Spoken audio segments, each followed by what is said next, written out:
Hello, everyone, and welcome back to the commentary of Rabbenu Avraham ben Harambam on Parashat Vayigash. Today, we will be discussing the topic of Zekhut Avot, pertaining to Yaakov's expression of the Zekhut Avot that he has from Yitzhak, how that relates to the Parasha, and the philosophical meaning behind it, as represented by Rabbenu Avraham ben Harambam. The pasuk that we're going to be analyzing, really, the backdrop is that Yaakov is very excited, but also very nervous. He's tremendously excited because he's about to be reunited with his long-lost son, his favorite son, Yosef. At the same time, he's nervous because he's now leaving Eretz Yisrael, and he's going to be entering into a new foreign land, Egypt, in which he has a tradition from Brit Ben Abetarim that his descendants will be slaves, Be'eretz Lo Lahem, in a land that is not theirs. And Yaakov is heading down over there, and he reaches Be'er Sheva.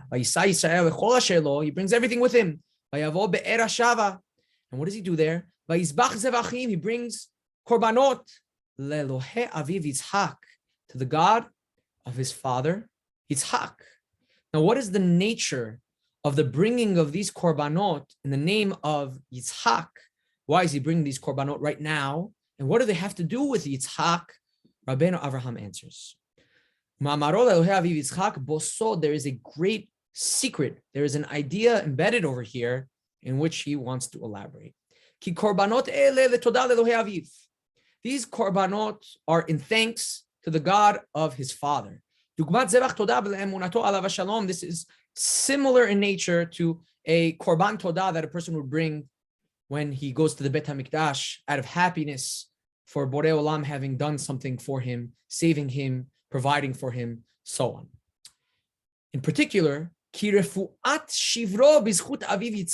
particular, what Yaakov is demonstrating over here by bringing this in the name of his father Yitzhak is to recognize that this refu'ah, this healing from his pain, the pain of having lost Yosef, but now being reunited with him, is all in the Zekhut of Yitzhak. That is what Yaakov is declaring over here. Thanks to Hashem and recognition that this is in the Zekhut, in the merit of Yitzhak. Specifically, lo shehayahu atzmo ra'u lekach. Not that he, Yaakov, was worthy of this tremendous blessing, of this tremendous reward. Kederech anav tanuto b'ma'amaro katonti. And we see Yaakov acting in this very humble way in a couple of other instances, which I'll elaborate in a second. But we see over here that the Zekhut Avot that Yaakov is evoking over here is that any good thing, essentially, that happens to Yaakov, any blessing that Yaakov receives from Hashem, he, in his humility, does not attribute it to his good deeds or actions, but rather attributes it to the Zekhut of Yitzhak, to the greatness of Yitzhak, that Borei Olam is blessing him because of Yitzhak. And the other places we see this are when Yaakov says, Katonti mikol hasadim. God, I am unworthy of all the goodness that you have done for me, when Hashem blesses Yaakov. We also see this, Rabbeinu Avraham specifically mentions that when Yaakov was disguising himself as Esav in order to get the blessings from Yitzhak, and he brings the gift to Yitzhak, the food. And Yitzhak is a little bit puzzled as to how the person in front of him got a hold of this food so quickly. And Yaakov, thinking on his feet, says, well, the God of your God enabled me to get this so quickly. Hashem helped me. But he says, your God helped me, indicating to us that he is recognizing that it is not in his Zekhut that he was able to be successful on this hunting venture, but rather he recognized that it is in his father's Zekhut, because the food is going to his father. It is in his father's Zekhut that this is happening over here, that this blessing, that this success came through his hand. So we see that there's a theme here with Yaakov, that he is anav and is attributing success not to his own hand, but rather in the name of his father. That this is the idea of Zekhut Avot, that Yaakov is representing over here, according to Rabbeinu Avraham ben Harambam. And I think that it's worthwhile to see an elaboration of this idea of anava by Rabbeinu Avraham in his book of Musar and philosophy, Sefer Masbik Le'odei Hashem, which we have mentioned many times in the series. Specifically, last week we mentioned the midah, the character trait of rahmanut, of mercifulness. And today we're going to delve a little bit more into the idea of anava, which is clearly displayed by Yaakov.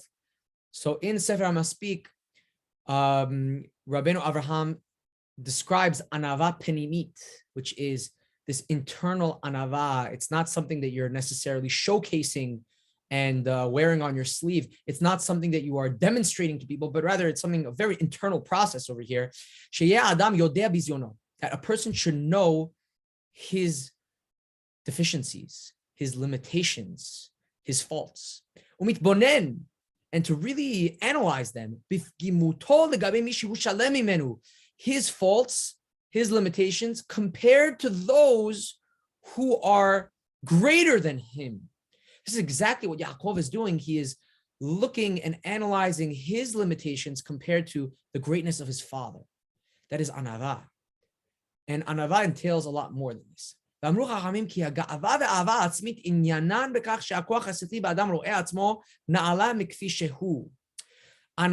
is the opposite of ga'ava. So what is ga'ava? It will help us understand better what anava is.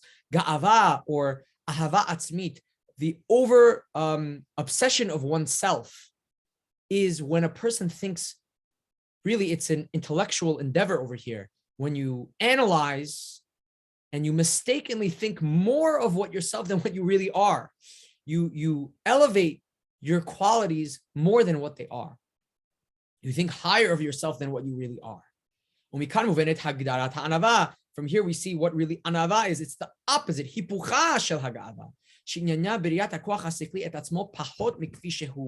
When you look at yourself less than what you are. And we will elaborate on this a little bit. We're going to see that Rabbeinu Avraham seems to contradict himself in this next line. If a person sees himself as less than what he is, or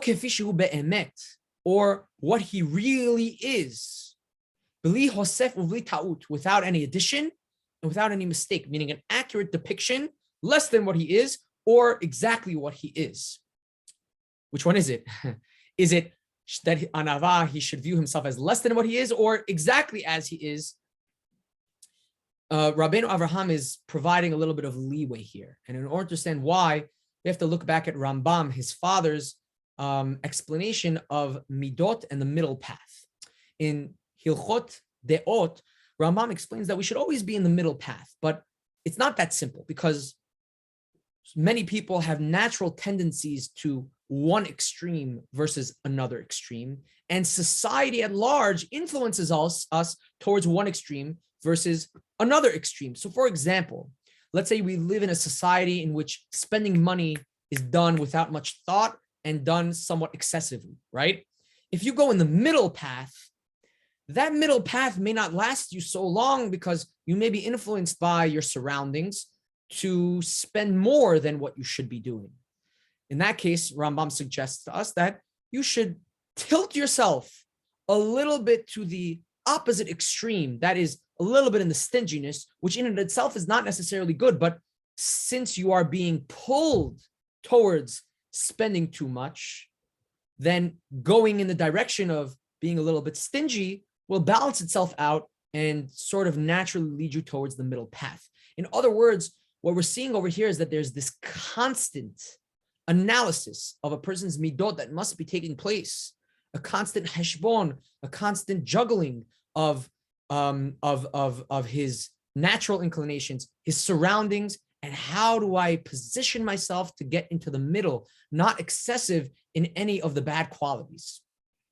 This is a tremendous endeavor for all of us to be inspired to go towards every single midah, to try to go in the middle and to analyze, right, those factors that may be leading us to one extreme versus another extreme, and to account for that.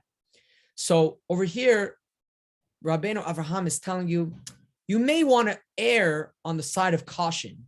If you're living in a society, or if naturally you're inclined to have too much pride, which is a very common thing, then you may want to consider yourself a little bit less than what you are, which will balance yourself out to the middle path. Or if that's not a concern, then view yourself as you are, have an accurate depiction of who you are, and that is anava.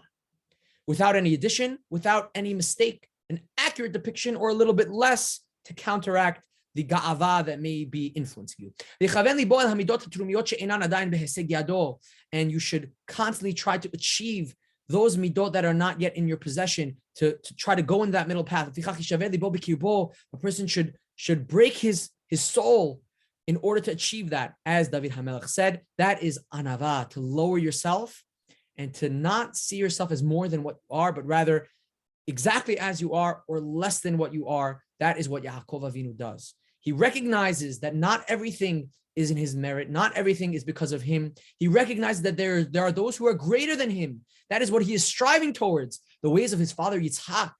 This is the quality of our Avot, that they did not attribute their successes for themselves, but rather they had more of a real understanding of reality, and they recognize that these are blessings from Hashem, and they're blessings from Hashem that they are not even necessarily deserving of. This is the quality of anava that we may learn from Yaakov Avinu Bezrat Hashem, that has been elaborated by Rabbenu Avraham ben Harambam in the first class ever that we had, when we gave a little bit of an introduction to Rabbenu Avraham.